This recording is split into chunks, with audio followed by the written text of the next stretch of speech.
അങ്ങനെ കുറേ നാളത്തെ കാത്തിരിപ്പിന് ശേഷം എൻ്റെ ഒരു സിനിമയുടെ ഓഡിയോ ലോഞ്ച് ഞാൻ പങ്കെടുത്തു.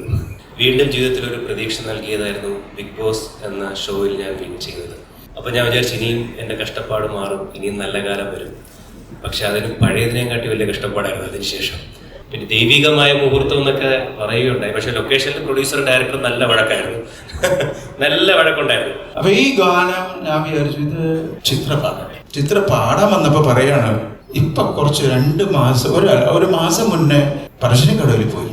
അപ്പൊ മുത്തപ്പൻ എൻ്റെ അടുത്ത് ചോദിച്ചു, ഒരു പാട്ട് പാടാൻ പറഞ്ഞു. എനിക്ക് പാട്ടില്ല. അപ്പോഴ് ചിത്ര പറഞ്ഞതാണ് എൻ്റെ അടുത്ത്, ഒരു പാട്ട് പാടണം കേട്ടോ, വരും എന്ന് ഒരു വാക്ക് അന്ന് മുത്തപ്പൻ അവിടെ ചിത്രാജി എടുത്ത് പറഞ്ഞു. അയ്യോ, ഇതൊരു വളരെ എനിക്ക് നിമിത്തമായിട്ടാണ് രമേശ് എന്നെ ഈ പാട്ട് പാടാൻ ഞാൻ പറഞ്ഞു. ചിത്രാജിക്ക് വേണ്ടി പാടണം വിചാരിച്ചല്ല. ജീവിതത്തിൽ ഒരു ആക്ടർ എന്ന രീതിയിൽ, ആക്ടിങ് സ്റ്റുഡൻ്റ് എന്ന് തന്നെ പറയുന്നത്, ഒരു അഭിനയ വിദ്യാർത്ഥി എന്ന രീതിയിൽ സ്ട്രഗ്ലിംഗ് പീരീഡ് വളരെ കൂടുതലുള്ളൊരു വ്യക്തിയാണ് ഞാൻ. അതിൻ്റെ ഇടയിൽ ദൈവം അല്ലെങ്കിൽ ഗുരുക്കന്മാരുടെ പ്രാർത്ഥന കൊണ്ട്, വീട്ടുകാരുടെ പ്രാർത്ഥന കൊണ്ട് ഇടയ്ക്കിടയ്ക്ക് പ്രതീക്ഷ നിൽക്കുന്ന എന്തെങ്കിലും മുഹൂർത്തങ്ങൾ ജീവിതത്തിൽ നടക്കാറുണ്ട്. ഇപ്പോൾ കായംകുളം കൊച്ചുണ്ണി എന്ന സീരിയലിന് ശേഷം കുറച്ച് ഗ്യാപ്പ് ഇട്ട് വിനയൻ സാറിൻ്റെ ബോയ്ഫ്രണ്ട് കിട്ടി. അതിനുശേഷം വീണ്ടും സ്ട്രഗ്ലിംഗ് കഴിഞ്ഞ് ചോട്ടാ മുംബൈ എന്നൊരു സിനിമ വന്നു.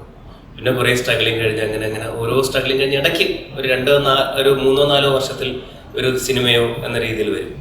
അങ്ങനെ വീണ്ടും കുറേ സ്ട്രഗ്ലിംഗ് സമയത്ത് അല്ലെങ്കിൽ കോവിഡ് സമയത്ത് വീണ്ടും ജീവിതത്തിലൊരു പ്രതീക്ഷ നൽകിയതായിരുന്നു ബിഗ് ബോസ് എന്ന ഷോയിൽ ഞാൻ വിൻ ചെയ്തത്.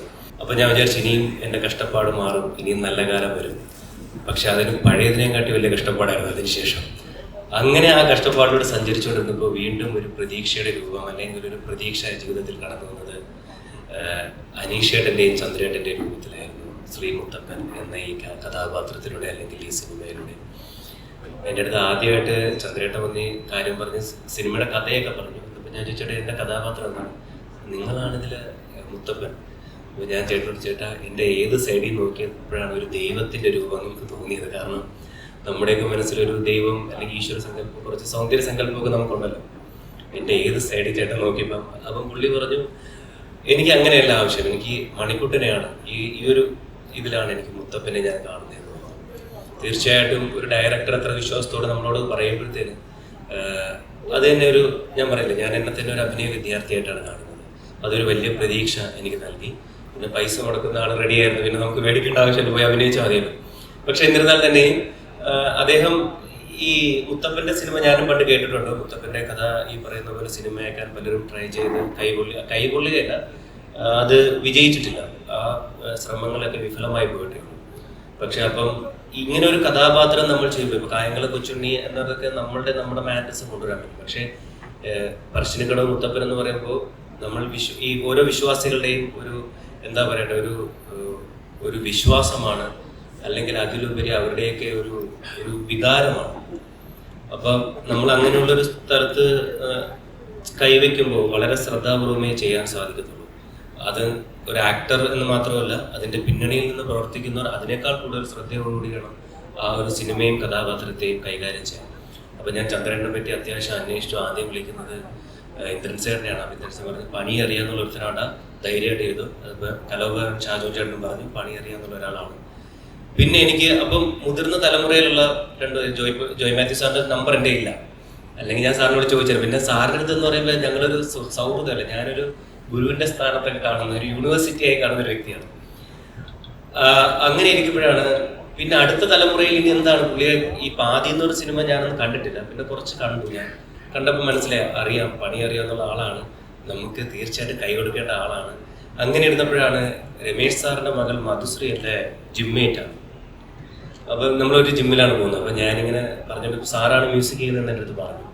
അപ്പം ഞാൻ മധുര കണ്ട സമയത്ത് ഞാൻ പറഞ്ഞു, ഇങ്ങനെ ചന്ദ്രേട്ടൻ്റെ സിനിമയാണ് ഞാൻ അടുത്ത് ചെയ്യാൻ പോകുന്നത്.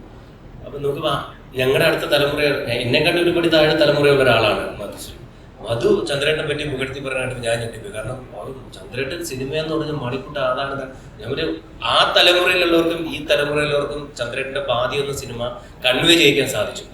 അപ്പം തന്നെ ഞാൻ രണ്ടാമതൊന്നും ആലോചിച്ചില്ല, നേരെ ചന്ദ്രേട്ടൻ അനീഷനും ചേട്ടൻ നമുക്കിത് ചെയ്യാം, തീർച്ചയായിട്ടും ഞാൻ ഒരു റെഡിയാണ്. പിന്നെ ചന്ദ്രേട്ടൻ പറഞ്ഞ പോലെ ഫിനാൻഷ്യലി ഞാൻ ഫിനാൻഷ്യലി അത്യാവശ്യം പൈസ തന്നു. പക്ഷെ ഞാൻ ഇതിനകത്ത് വേറൊരു കാര്യം കൂടി ചിന്തിച്ചു. കാരണം ചന്ദ്രേട്ടൻ ഈ പറയുന്ന പോലെ ആക്ടിങ് ഗ്രൂമിങ്, ഈ സ്പോർട്സ്, ഈ പറഞ്ഞ പോലെ നാട്യക്കളരി, അഭിനയൊക്കെ കുട്ടികളെ പഠിപ്പിക്കുന്ന ഒരാളാണ്. അപ്പൊ എന്നെ സംബന്ധിച്ച് ഇൻസ്റ്റിറ്റ്യൂട്ടിൽ പോയി അഭിനയം പഠിക്കാനോ അല്ലെങ്കിൽ അങ്ങനെയുള്ളൊരു ഭാഗ്യം എനിക്ക് കിട്ടിയിട്ടില്ല. ഞാൻ എൻ്റെ ജീവിതാനുഭവങ്ങളും പിന്നെ സിനിമയിൽ നിന്ന് ഞാൻ ഗുരുക്കന്മാരെ കാണുന്ന അല്ലെങ്കിൽ സീനിയർ ആക്ടേഴ്സ് അവരിൽ നിന്ന് പഠിച്ചെടുത്ത ഡയറക്ടർമാർ പറഞ്ഞ കാര്യങ്ങൾ പഠിച്ചതേ ഉള്ളൂ. ഭാഗ്യത്തിന് 14 ദിവസം ഷൂട്ടിംഗ് ഉണ്ടായിരുന്നു. 14 ദിവസം പുള്ളിയുടെ അഭിനയ കളരിയിൽ പൈസ കൊടുക്കാതെ എനിക്ക് പഠിക്കാൻ സാധിച്ചു. അല്ലെങ്കിൽ കുട്ടികൾ വന്നിട്ട് നല്ല എമൗണ്ട് കൊടുത്തിട്ടാണ് പഠിച്ചുകൊണ്ടിരിക്കുന്നത്. അപ്പൊ അങ്ങനെയും ഒരു ആക്ടിങ് സ്റ്റുഡന്റ് എന്ന രീതിയിൽ എനിക്ക് അങ്ങനെ ഒരു ഭാഗ്യം കിട്ടി. തീർച്ചയായിട്ടും നേരത്തെ ആങ്കർ നമ്മുടെ കുട്ടി പറഞ്ഞതുപോലെ ഇതൊരു ഭാഗ്യം തന്നെയാണ്. കാരണം അത് കൂടുതലായിട്ട് എനിക്ക് മനസ്സിലാക്കിയത്, ഞാൻ ഒരു വ്യക്തി എന്ന രീതിയിൽ ഞാൻ ഈ പറഞ്ഞ പോലെ എൻ്റെ മതവിശ്വാസം എന്താണെന്നുള്ള ഞാൻ അറിയുന്നില്ല. പക്ഷേ എല്ലാ മതങ്ങളെയും ഞാൻ ബഹുമാനിക്കുകയും സ്നേഹിക്കുകയും ചെയ്യുന്നു. എല്ലാ രാഷ്ട്രീയത്തെയും ഞാൻ ബഹുമാനിക്കുകയും സ്നേഹിക്കുകയും ചെയ്യുന്നു. അതെനിക്ക് വീട്ടിൽ നിന്ന് കിട്ടിയൊരു പാഠമാണ്. അപ്പം ഈ പറഞ്ഞ മുത്തപ്പൻ്റെ കഥാപാത്രം ചെയ്ത സമയത്ത് ഒരു അഭിനയ വിദ്യാർത്ഥി എന്ന രീതിയിൽ എന്തൊക്കെ ഒരുക്കങ്ങൾ എനിക്ക് ചെയ്യാൻ സാധിക്കുമോ അത് ഞാൻ ചെയ്തിട്ടുണ്ട്. ഒരു വ്യക്തി എന്ന രീതിയിൽ, ഒരു വിശ്വാസം അല്ലെങ്കിൽ ഒരു ബഹുമാനിക്കുന്ന ഒരാളെന്ന രീതിയിൽ എന്തൊക്കെ ഒരുക്കങ്ങൾ എനിക്ക് ചെയ്യാൻ സാധിക്കുമോ, വ്രതം അങ്ങനെയുള്ള കാര്യങ്ങൾ എന്തൊക്കെ ചെയ്യാൻ സാധിക്കുമോ അതെല്ലാ ഒരുക്കങ്ങളോടുകൂടി തന്നെയാണ് മുത്തപ്പൻ്റെ കഥാപാത്രത്തിലേക്ക് ഞാൻ സമീപിച്ചത്. ഇനി ഇത് സ്ക്രീനിൽ വരുമ്പോൾ തീർച്ചയായിട്ടും ഇത് എൻ്റെ ഇതല്ല. കാരണം ഞാനിപ്പം ജോയ് സാറും രമേഷ് സാറും ഒക്കെ ഈ കഥാപാത്രം ചെയ്ത് നന്നായെന്ന് പറയുന്നു. അതിൻ്റെ എല്ലാ ക്രെഡിറ്റും പോകുന്നത് ചന്ദ്രേട്ടന് തന്നെയാണ്. കാരണം അദ്ദേഹം പറഞ്ഞ ആ വരയിൽ നിന്ന് ഞാൻ അങ്ങോട്ടും ഇങ്ങോട്ടും വ്യതിചലിച്ചിട്ടില്ല. അത് അതേപോലെ ചെയ്തു വെച്ചേക്കാണ്. പിന്നെ ദൈവികമായ മുഹൂർത്തം എന്നൊക്കെ പറയുകയുണ്ടായി. പക്ഷെ ലൊക്കേഷനിൽ പ്രൊഡ്യൂസർ ഡയറക്ടർ നല്ല വഴക്കായിരുന്നു. നല്ല വഴക്കുണ്ടായിരുന്നു. ആ വഴക്ക് എന്ന് പറയുന്നത് വളരെ ഹെൽത്തി പരമായിട്ടുള്ള ഒരു വഴക്കാണ്. അതായത് വളരെ ഒരു സിനിമയ്ക്ക് വേണ്ടിയുള്ള വഴക്ക് നന്നാവുമ്പോഴത്തേനെ ഇതേപോലൊരു മനോഹരമായൊരു അറ്റ്മോസ്ഫിയറിൽ നിന്ന് ഇതുപോലെ മനോഹരമായൊരു ട്രെയിലർ ലോഞ്ചും ഒരു ഓഡിയോ ലോഞ്ചും ചെയ്യാൻ സാധിക്കത്തുള്ളൂ. കണ്ടില്ലേ, ഈ പറയുന്ന പോലെ ഇന്ന് എനിക്കറിയില്ല എത്ര സിനിമയിൽ ഇങ്ങനെ ഒരു ഭാഗ്യം മുത്തപ്പന് വന്നിട്ടാണ് നമ്മുടെ ഓഡിയോ ലോഞ്ച് ചെയ്യുന്നത്, നമ്മുടെ ട്രെയിലർ ലോഞ്ച് ചെയ്യുന്നത്. അതെനിക്ക് വലിയൊരു സന്തോഷമായിട്ട് ഞാൻ കണക്കാക്കുകയാണ്. ഞങ്ങൾ സ്ക്രീൻ സ്പേസ് ഷെയർ ചെയ്യുന്നില്ല. ജോയ് സാറും മധുബാലേട്ടൻ എന്നോട് അഭിനയിച്ചിട്ടുണ്ട്. മധുബാലേട്ടൻ, മീര ചേച്ചിയൊക്കെ എന്നോട് അഭിനയിച്ചിട്ടുണ്ട്. ഞങ്ങളുടെ ഇത് പ്രധാന കഥാപാത്രം ചെയ്ത മോള്, അവള് ഇതിൽ പെർഫോം ചെയ്തുകൊണ്ട് ഞാൻ തന്നെ ഞെട്ടിപ്പോയി. കാരണം ഏറ്റവും പ്രധാനപ്പെട്ട ക്യാരക്ടർ അവളുടെയാണ്. അവളെ എനിക്ക് കൂടുതൽ പഠിച്ചില്ലെന്ന് മോളെ എനിക്ക് അറിയില്ല. പക്ഷെ ഗംഭീര പെർഫോമൻസ് ആയിരുന്നു. പിന്നെ പ്രൊഡ്യൂസറിന്റെ കാര്യം, രമേഷ് സാറിന്റെ സർട്ടിഫിക്കറ്റ് കിട്ടി കഴിഞ്ഞപ്പോൾ ഞാൻ പ്രത്യേകിച്ച് പറയേണ്ട ആവശ്യമില്ല. പ്രൊഡ്യൂസറിൽ നിന്ന് എല്ലാവരും, ചന്ദൻ ചേട്ടൻ, പിന്നെ വയനാട്ടിൽ നിന്ന് ഒരുപാട് സുഹൃത്തുക്കൾ ഇതിൽ അഭിനയിക്കാൻ വന്നിരുന്നു. അവരെയും പ്രത്യേകം ഓർക്കണം. കാരണം നമ്മുടെ ചന്ദന്റെ വൈഫായിട്ട് അഭിനയിച്ച ആള്, പിന്നെ പ്രത്യേകിച്ച് കണ്ണൂരിലെ ഇതൊരു കൂട്ടായ്മയുടെ വിജയം തന്നെയാണ് ഇന്നത്തെ ദിവസം. നമ്മുടെ ഈ പറയുന്ന പോലെ ക്യാമറയുടെ മുമ്പിലും പിന്നിൽ നിന്ന് ഒരുപാട് പേരുടെ, ഇവിടെ ഇരിക്കുന്ന ഒരുപാട് പേരുടെ പ്രയത്നം തന്നെയാണ് ഇന്ന് ഈ ദിവസം. വളരെ ചെറിയൊരു ബഡ്ജറ്റ് ഒരുപാടുണ്ടെങ്കിലും അത്യാവശ്യം ചെറിയ ബഡ്ജറ്റിൽ ചെയ്തൊരു സിനിമയാണ്. പക്ഷെ മനോഹരമായിട്ട് ചെയ്തിട്ടുണ്ട്.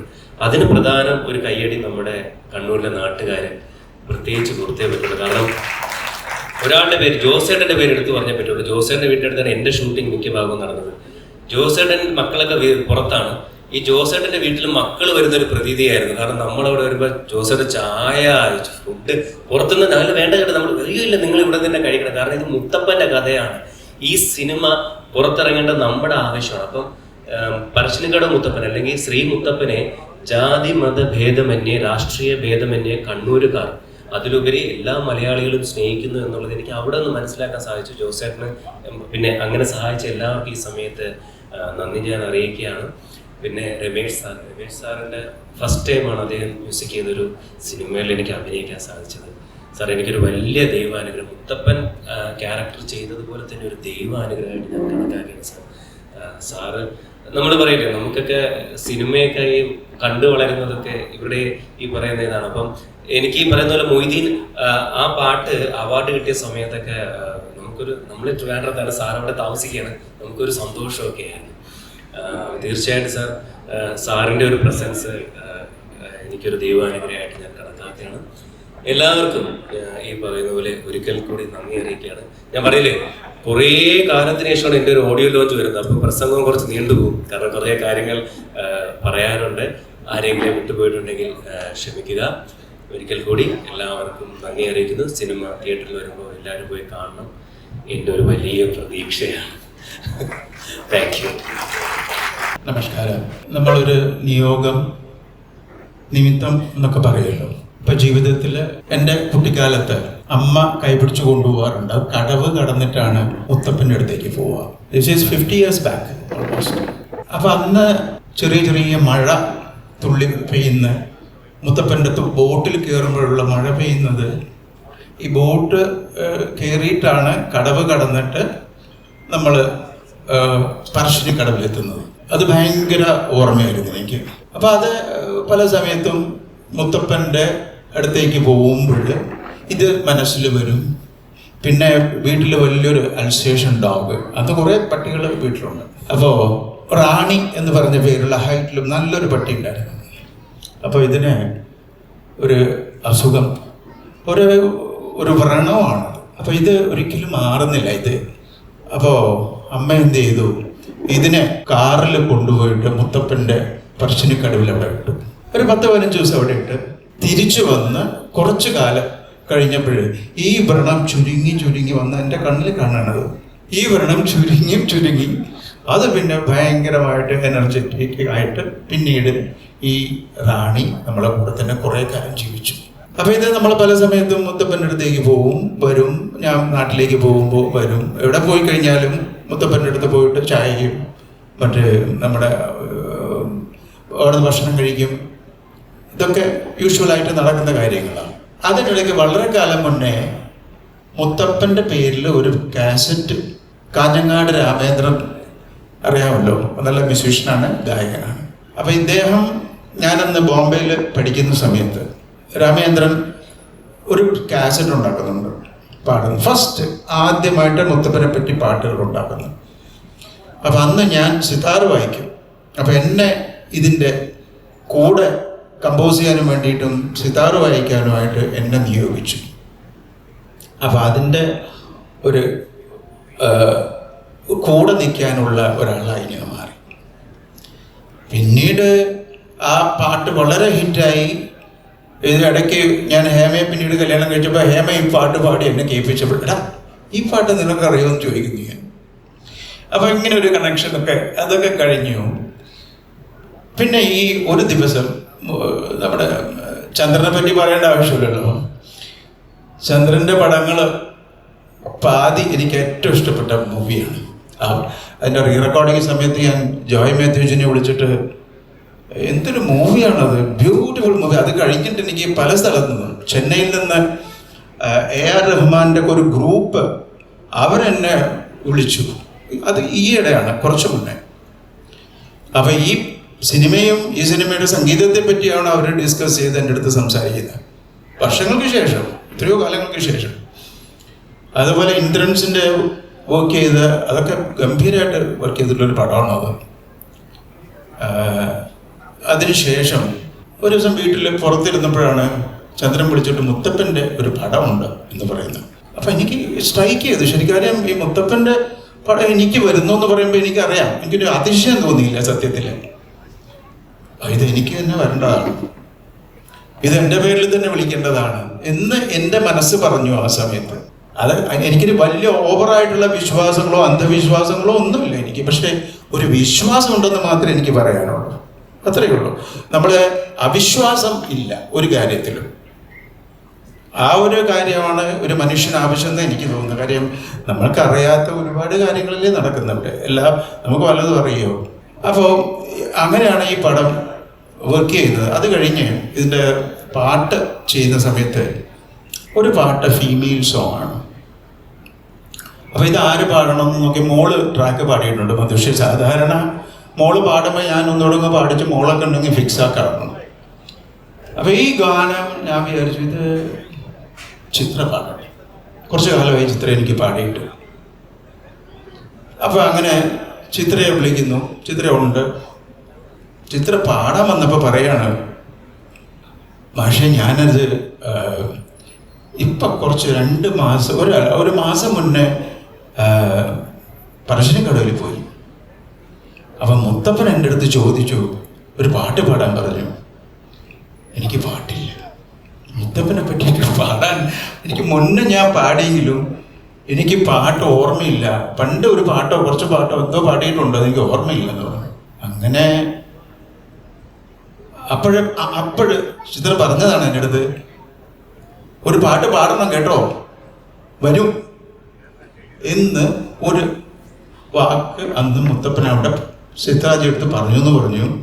അയ്യോ, ഇതൊരു വളരെ എനിക്ക് നിമിത്തമായിട്ടാണ് രമേശ് എന്നെ ഈ പാട്ട് പറഞ്ഞ്. ഞാൻ പറഞ്ഞു, ഇത് ചിത്രാജിക്ക് വേണ്ടി പാടണം വിചാരിച്ചല്ല, ആക്ച്വലി മോള് പാടാനിരുന്നതാണ്.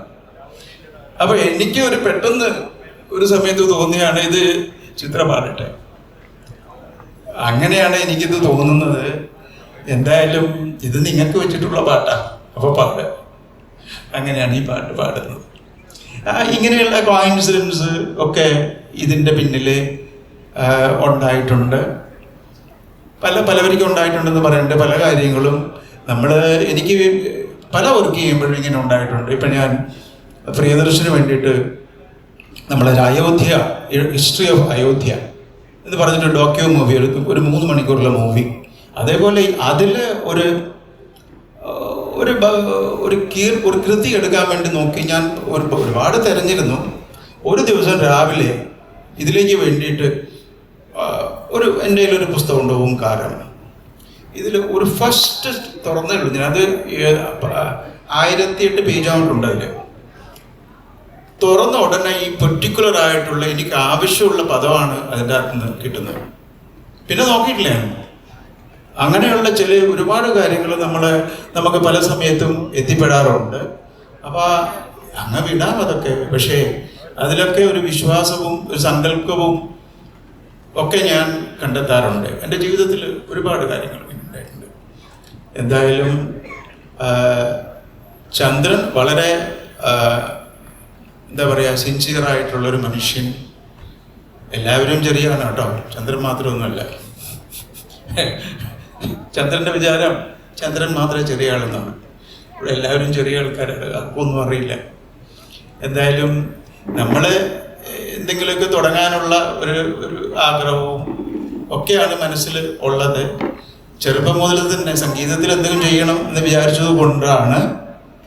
ആ ഒരു ആത്മവിശ്വാസമാണ് നമ്മളെ എവിടേക്ക് എത്തിക്കുന്നത് എല്ലാ കാര്യത്തിലും. എന്തായാലും മുത്തപ്പൻ്റെ പേരിൽ ഒന്നാമത്തെ ഈ സിനിമയ്ക്ക് പിന്നിൽ നമുക്ക് പ്രവർത്തിക്കാൻ പറ്റുന്നതിൽ വലിയൊരു ഭാഗ്യമായിട്ട് ഞാൻ കരുതുന്നു. കാര്യം അത് എത്രയോ കാലങ്ങളായിട്ട് ഉള്ള ഒരു എന്തായാലും കഴിഞ്ഞാലും മിത്തായാലും നേരത്തെ പറഞ്ഞതുപോലെ ഒരു കമ്മ്യൂണിസ്റ്റുകാരനാവാം ചിലപ്പോൾ മുത്തപ്പൻ, അല്ലെങ്കിൽ ഒരു ദൈവമാവാം, എന്താവാം. എന്തായാലും കമ്മ്യൂണിസം എപ്പോഴും നല്ലതാണ്, നല്ല കമ്മ്യൂണിസം എപ്പോഴും നല്ലതാണ്. അത് ചീത്തയാകുമ്പോഴാണ് വളരെ മോശമാകുന്നത്. എന്തായാലും വളരെ എല്ലാവരും ഈ പടം അനീഷ് പിള്ള ഞാൻ അദ്ദേഹത്തിൻ്റെ അടുത്ത് പറഞ്ഞൊരു അദ്ദേഹത്തിൻ്റെ ആക്ടിങ് എനിക്ക് വളരെ ഇഷ്ടപ്പെട്ടു. ഗംഭീരമായിട്ട് അദ്ദേഹത്തെ വർക്ക് ചെയ്തിട്ടുണ്ട്. ഞാൻ അദ്ദേഹത്തിൻ്റെ അടുത്ത് പറയേണ്ടി വന്നു. അത് ആക്ച്വലി പറയേണ്ട കാര്യം ഉണ്ടായിരുന്നില്ല. അപ്പോൾ ഇത് കണ്ടപ്പോഴേ പെട്ടെന്ന് ഹേമ വന്നിട്ട് റീ റെക്കോർഡിങ് സമയത്ത് സ്റ്റുഡിയോയിൽ വന്ന് കണ്ടപ്പോൾ അവളിങ്ങനെ ഇരുന്നു കുറച്ച് നേരം. ഇതേത് ഈ മനുഷ്യൻ എന്ന് ചോദിച്ചു. അയ്യോ, ഭയങ്കര അട്രാക്റ്റീവാണല്ലോ ഇദ്ദേഹത്തിൻ്റെ ആക്ടിങ് എന്ന് പറഞ്ഞു. അപ്പോൾ ഞാൻ പറഞ്ഞു, ആണോ, ഇതാണ് എൻ്റെ പ്രൊഡ്യൂസർ, കാശ് ചെലവാക്കി അഭിനയിക്കുന്ന ഒരു മനുഷ്യനാണ്, പാവം. ഇത് അദ്ദേഹത്തിന് ഒരു കോംപ്ലിമെൻ്റ് കൊടുത്തതിൽ അറിയാതെ അദ്ദേഹം നന്നായിട്ട് ചെയ്തിട്ടുണ്ട്, നന്നായിട്ട് വർക്ക് ചെയ്തിട്ടുണ്ട്. എല്ലാവരും നന്നായിട്ട് ചെയ്തിട്ടുണ്ട്. മണിക്കൂട്ടനൊക്കെ ഗംഭീരമായിട്ട് വർക്ക് ചെയ്തിട്ടുണ്ട് ഇതിനകത്ത്. എന്തായാലും എല്ലാ നന്മയും ഈ പടം എല്ലാവരിലും എത്തിപ്പെടട്ടെ എന്ന് പ്രാർത്ഥിക്കുന്നു. നന്ദി, നമസ്കാരം. എല്ലാവർക്കും നമസ്കാരം. ശ്രീ മുത്തപ്പൻ ഒരു യാഥാർത്ഥ്യമായി മാറുകയാണ്. ഈ ഒരു ചടങ്ങിൽ സംബന്ധിക്കാൻ കഴിഞ്ഞ എനിക്ക് ഒരു സന്തോഷമുണ്ട്. ചന്ദ്രൻ നരിക്കോടുന്ന സംവിധായകനുമായിട്ടുള്ള എൻ്റെ 2ാമത്തെ സിനിമയാണിത്. ആദ്യത്തെ പടം പാതി എന്നൊരു സിനിമയാണ്. രമേഷ് ജി പറഞ്ഞ പോലെ എനിക്ക് വളരെ പ്രിയപ്പെട്ട ഒരു സിനിമയാണത്. ഞാനതിൽ ഒരു തെയ്യം കെട്ടുന്ന ആളായിട്ടാണ് അത് അഭിനയിച്ചത്. അപ്പോൾ തെയ്യം കെട്ടാൻ പോകുന്ന ഞാനൊരു ക്രിസ്ത്യാനിയാണ് എന്നതുകൊണ്ട് ചില പ്രശ്നങ്ങൾ അവിടെ ഉണ്ടാവും എന്നറിഞ്ഞതുകൊണ്ട് ഇതിന് ഒരു സൊസൈറ്റിയൊക്കെ ഉണ്ട്, ഈ തെയ്യം കലാകാരന്മാരുടെ ഒരു സംഘടനയൊക്കെ ഉണ്ട്. കാരണം റിപ്പബ്ലിക് ദിനം, സ്വാതന്ത്ര്യദിനം തുടങ്ങിയ ദിവസങ്ങളിലൊക്കെ അല്ലെങ്കിൽ ചില കച്ചവട സ്ഥാപനങ്ങളിലൊക്കെ തെയ്യം കെട്ടി ആ വേഷത്തിൽ ആൾക്കാരെ അവതരിപ്പിക്കുന്ന ഒരു രീതി ഉണ്ടായിരുന്നു. അപ്പോൾ തെയ്യം കലാകാരന്മാർ അതിനെ ശക്തിയായി എതിർത്തു. കാരണം ഇതൊരു ദൈവികമായ കലയാണ്, ഇതൊരു ആചാരത്തിൻ്റെ ഭാഗമാണ്, അനുഷ്ഠാനമാണ്. അപ്പോൾ അങ്ങനെ ഒരു അനുഷ്ഠാനത്തെ ഇങ്ങനെ വ്യാപാരവൽക്കരിക്കുക അല്ലെങ്കിൽ ഒരു പ്രദർശന വസ്തുവാക്കുക എന്നുള്ളത് ശരിയല്ല എന്നുള്ളതുകൊണ്ട് അവരതിനെ എതിർക്കുകയും അങ്ങനെ തെയ്യം കിട്ടുന്ന കലാകാരന്മാർ അത്തരം വേഷങ്ങളുമായി ഇങ്ങനെ പ്രദർശന വസ്തു ആവരുത് പറയുകയും ചെയ്തു. ആ സമയത്താണ് ഈ സിനിമ. അതിൽ ഞാൻ ആദ്യമേ ചോദിച്ചു ചന്ദ്രനോട്, ഞാൻ ചെയ്താൽ ശരിയാവോ എന്ന് ചോദിച്ചു. അവർ ചെയ്താൽ ശരിയാവും, അതിൽ ആൾക്കാരൊക്കെ പറഞ്ഞിട്ടുണ്ട്, വേണ്ട കാര്യങ്ങളൊക്കെ സഹായമൊക്കെ ചെയ്യാമെന്ന് പറഞ്ഞു. അങ്ങനെ ഞാനവിടെ ചെല്ലുന്നു. പക്ഷേ അവർ 3 ദിവസം മിനിമം വ്രതമെടുക്കണം, മത്സ്യമാംസങ്ങളൊന്നും കഴിക്കരുത്, മദ്യപിക്കരുത്, മറ്റേ യാതൊരു ലൗകിക സുഖങ്ങളും പാടില്ല, 3 ദിവസം. അപ്പോൾ ഞാൻ വിചാരിച്ചു, ശരി, ഒരു നല്ല കാര്യത്തിനല്ലേ, 3 ദിവസമല്ല 30 ദിവസമായാലും നല്ല കാര്യങ്ങൾക്ക് വേണ്ടി നമ്മൾ ചില വ്രതങ്ങളൊക്കെ എടുക്കുന്നത് നല്ലതാണ്. അങ്ങനെ ഞാൻ 3 ദിവസം വ്രതമെടുക്കുന്നു. എന്തെങ്കിലും ഒരു ടെൻഷൻ ഉണ്ടായിരുന്നു എനിക്ക്. കാരണം ഇത് ഭയങ്കര ബാധിച്ച ഒരു പരിപാടിയെന്ന് എനിക്ക് അവിടെ നിന്നാണ് മനസ്സിലായത്. ഈ ഉത്തമ വില്ലൻ എന്നുള്ളൊരു സിനിമ കണ്ടിരുന്നു ഞാൻ. അപ്പോൾ അതിൽ കമലഹാസൻ തെയ്യം കെട്ടി ആടുന്നൊക്കെ ഉണ്ട്. അപ്പോൾ വളരെ എളുപ്പമായിരിക്കുന്നു ഞാൻ വിചാരിച്ചു.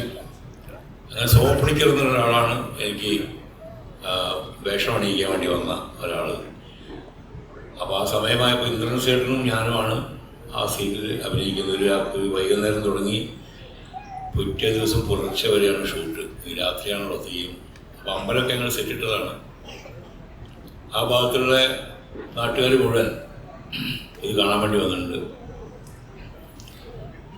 അപ്പോൾ മണിക്കൂറുകളോളം കിടന്നതാണ് ഈ തെയ്യത്തിൻ്റെ വേഷം അണിയാൻ പറ്റുള്ളൂ, ഈ മുഖത്ത് വരയ്ക്കുന്നത്.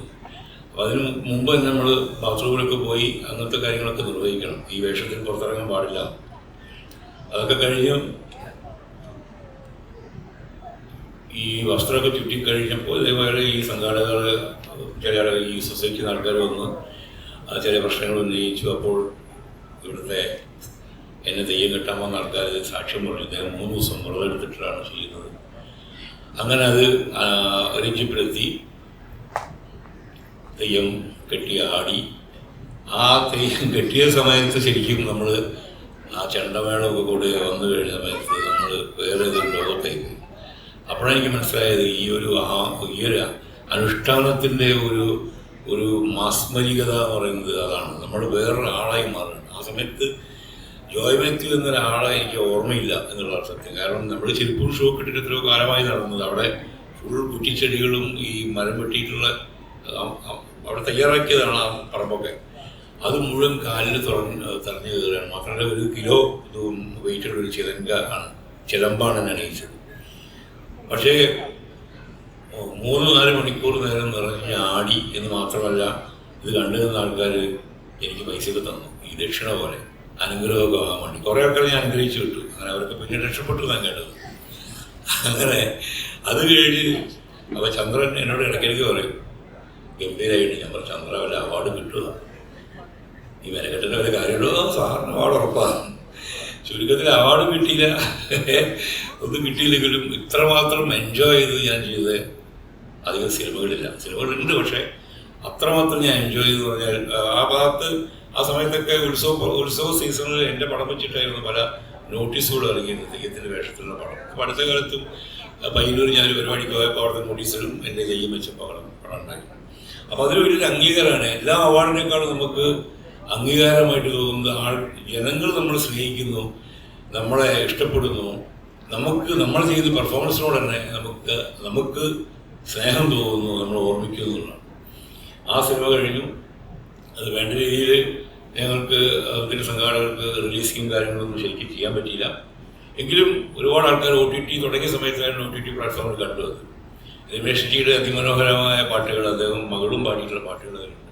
ഞാനും രമേഷ് ജി തമ്മിലുള്ള ബന്ധം എന്ന് പറഞ്ഞാൽ എത്രയോ കൊല്ലങ്ങൾക്ക് മുമ്പുള്ളതാണ്. എനിക്ക് തോന്നുന്നു 80-കളിൽ അല്ലേ, കരികുല എന്നൊരു നാടകം എൻ്റെ ഗുരുനാഥനായ മധുമാഷ അവതരിപ്പിക്കുന്ന സമയത്ത് ബേപ്പൂർ നാടക പാഠശാലയുടെ ഒരു നാടകം. അന്ന് രമേഷ് ജി പഠനം കഴിഞ്ഞ് ബോംബെയിൽ നിന്ന് നോർത്ത് ഇന്ത്യയിൽ നിന്ന് വന്നിട്ടുള്ളൂ. ഞങ്ങളുടെ ഒരു സ്കൂളിലാണ് ഞങ്ങളുടെ റിഹേഴ്സൽ ക്യാമ്പൊക്കെ. LP school. പലപ്പോഴും റിഹേഴ്സൽ കഴിഞ്ഞ് ലേറ്റായി കഴിഞ്ഞാൽ ആ ബെഞ്ച് അടുപ്പിച്ചിട്ട് അവിടെ തന്നെ കിടന്നു തുടങ്ങാൻ അങ്ങനെയൊക്കെയായിരുന്നു പതിവ്. അല്ലെങ്കിൽ 20 കിലോമീറ്ററോളം നടന്നിട്ട് വേണം എനിക്ക് വീട്ടിൽ പോകാൻ. അങ്ങനെ ഒരു ദിവസം രമേഷ് ജി വരുന്നു. അപ്പോൾ ഹിന്ദുസ്ഥാനിയുടെ പഠിച്ച ആളായിട്ടാണ് രമേഷ് ജി വരുന്നത്. പക്ഷേ മധുഭാഷക്ക് ഞങ്ങൾ ഡയറക്ടർക്ക് വേണ്ടത് വെസ്റ്റേൺ മ്യൂസിക്കാണ്. അത് കാരണം ഒരു ഗ്രീക്ക് നാടകമാണ്. പക്ഷേ രമേഷ് ജി അതും ബ്രില്യൻ്റായിട്ട് ചെയ്തു. ആ മ്യൂസിക് ഇപ്പോഴും നമ്മളെ എന്താ പറയുക മനസ്സിലേക്ക് കിടക്കുകയാണ്. അതിൻ്റെ ബലത്തിലാണ് ഞാനൊക്കെ ഒന്ന് സ്റ്റേജിൽ നിറഞ്ഞാടിയത്. ഒരുപാട് വേദികളിൽ അവതരിപ്പിച്ച നാടകം ഒരുപാട് അവാർഡുകളും കാര്യങ്ങളൊക്കെ എനിക്ക് കിട്ടുകയും ചെയ്തു. അത് കഴിഞ്ഞ് പിന്നെ ഞാൻ രമേഷ് ചെയ്തത് പാതിയിലാണ്. ഇപ്പോൾ ഇതിൽ ചന്ദ്രനും ഞാനും തമ്മിൽ അതുപോലത്തെ ബന്ധമാണ്. ഞങ്ങൾ അധികവും വഴക്ക് കൂടും, പിന്നെ സ്നേഹിക്കും. ചന്ദ്രൻ ചിലപ്പോൾ ഭയങ്കര പാർട്ടിക്കാരനാവും, ഞാൻ പാർട്ടിക്ക് എതിരാവും. അങ്ങനെ ഞങ്ങൾ തല്ലുകൊള്ളും. പക്ഷെ ഇതിലൊക്കെ മറികടക്കുന്ന ഒരു ആത്മബന്ധം, അതാണ് ഈ കല തരുന്നൊരു ബന്ധം. അത് പലർക്കും മനസ്സിലാകുന്നില്ല എന്നുള്ളതാണ്.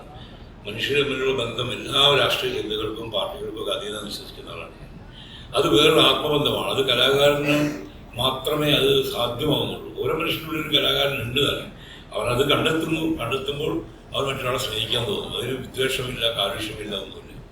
ചന്ദ്രൻ ഞാനും തമ്മിൽ ഉള്ള അടുപ്പത്തിൻ്റെ പേരിൽ ചന്ദ്രൻ ഒരു മാസ് പടം ചെയ്യണമെന്നൊക്കെ പറഞ്ഞ് ഞങ്ങൾ 2-3 സബ്ജക്റ്റ് ആലോചിച്ചു.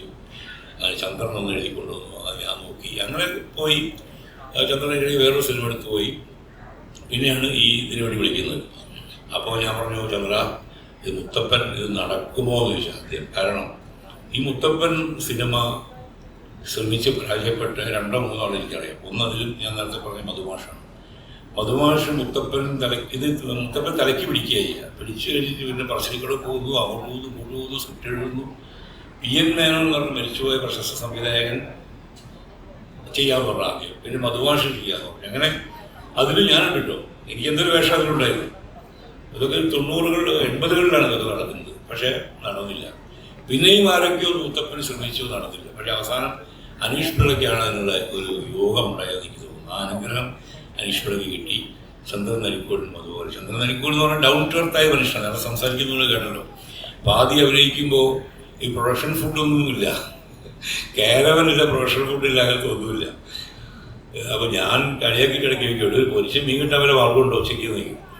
അതിനെന്താ നമുക്ക് ശരിയാക്കാലോ. അടുത്ത വീട്ടിൽ പോയിട്ട് നാരായണ മീൻ പൊരിച്ചിട്ടുണ്ടെങ്കിൽ ജോയ് സാറിന് മീൻ പൊരിച്ച് കൊടുക്കണം, അത് വാങ്ങിക്കൊണ്ടു. ഇപ്രാവശ്യം പോയിട്ടും അതുപോലെ തന്നെ നന്നായി കള്ള് എത്തുന്നൊരു സ്ഥലത്തായിരുന്നു ഷൂട്ട്. അപ്പോൾ ആ വീട്ടുകാർ വളരെ ആദരവ്. എനിക്കൊരു വീട്ടിലിരുന്ന് ഭക്ഷണം, മീനിൻ്റെ വിവിധ വിഭവങ്ങൾ, അതോടൊപ്പം നല്ല ചെത്തിറക്കിയ കള്ള് എനിക്ക് അത്ര ഇഷ്ടമല്ലെങ്കിൽ പോലും ഞാൻ കള്ള് വളരെ അത് ആസ്വദിച്ച് കുടിച്ചു. അങ്ങനെ ഈ ആതിഥ്യ മര്യാദകളിലൊക്കെ നാടൻ രീതിയിൽ പറയാനും കാണിക്കാനും ചെയ്യുന്ന ആളാണ് ചന്ദ്രൻ കിട്ടിയ പ്രൊഡ്യൂസർ. ആ വിധത്തിലുള്ള എല്ലാ സൗകര്യങ്ങളും അനുഭവിച്ചിട്ടാണ് ഈ പടം ഞാൻ ചെയ്തത്. പക്ഷേ വളരെ ബുദ്ധിമുട്ടിയിട്ടാണ് ഈ സിനിമയിൽ ഞങ്ങൾ ഒരു തോട് കടന്ന് പോകുന്നത്. എങ്ങനെ എനിക്ക് ഇപ്പോൾ ഓർമ്മയുണ്ട്. അങ്ങോട്ട് പോകുമ്പോൾ തോടിൽ വെള്ളമൊന്നുമില്ല, ഞങ്ങൾ നടന്നിട്ടാണ് അവിടെ പോയത്. ഷൂട്ട് കഴിയുമ്പോഴത്തേക്കും അരയ്ക്ക് വെള്ളമായി. പിന്നെ വെള്ളത്തിന് കയറി വരും. ഞാൻ ചെയ്തത് മുത്തപ്പൻ്റെ പരിപാടി എന്ത് കാണോ. കാരണം മുത്തപ്പൻ്റെ ഒരു അടയാളമായിട്ടൊരു അമ്പ് വന്ന് തളയ്ക്കുന്നുണ്ട് അവിടെ, ഒരു തീ പിടിച്ചിട്ടുണ്ട്. അതിനുശേഷം വെള്ളം പോകാൻ തുടങ്ങി. അപ്പോൾ അതിന് തിരിച്ചു പോകുന്ന ഇവർ തോണി വന്നു. ആ തോണിയിൽ കയറിയിട്ടാണ് നമ്മൾ തിരിച്ച് സന്ധ്യയ്ക്ക് എടുത്തപ്പോഴത്തേക്കും ശരിക്കും ബേജാറായിട്ടുണ്ട്. എനിവേ മാത്രമല്ല ഈ പടത്തിൽ ഞാൻ 1-2 നിർദ്ദേശങ്ങൾ ചില നടികൾക്ക് വേണ്ടിയിട്ട് ചെയ്തു. അവരൊക്കെ അദ്ദേഹത്തിൽ പങ്കെടുപ്പിച്ചു. അവരൊക്കെ കറക്റ്റായിരുന്നു ആ വേഷങ്ങൾക്ക്. ഇപ്പോൾ മണിക്കൂട്ടനെ സംബന്ധിച്ചിടത്തോളം ഞാൻ ആദ്യം മണിക്കൂട്ടനാണ് ഇത് ചെയ്യുന്നതെന്ന് പറഞ്ഞപ്പോൾ ഞാൻ ചോദിച്ചു, മണിക്കൂട്ടൻ ഇത് മുത്തപ്പൻ എന്ന് പറഞ്ഞ കുറച്ചൊരു പ്രായമുള്ള ആളായിട്ടാണ് എൻ്റെ മനസ്സിലുണ്ടായിരുന്നത്. അല്ലാതെ നമ്മൾ അതിലേക്കല്ല പോകുന്നത്, അദ്ദേഹത്തിൻ്റെ യൗവനകാലത്തേക്കാണ്.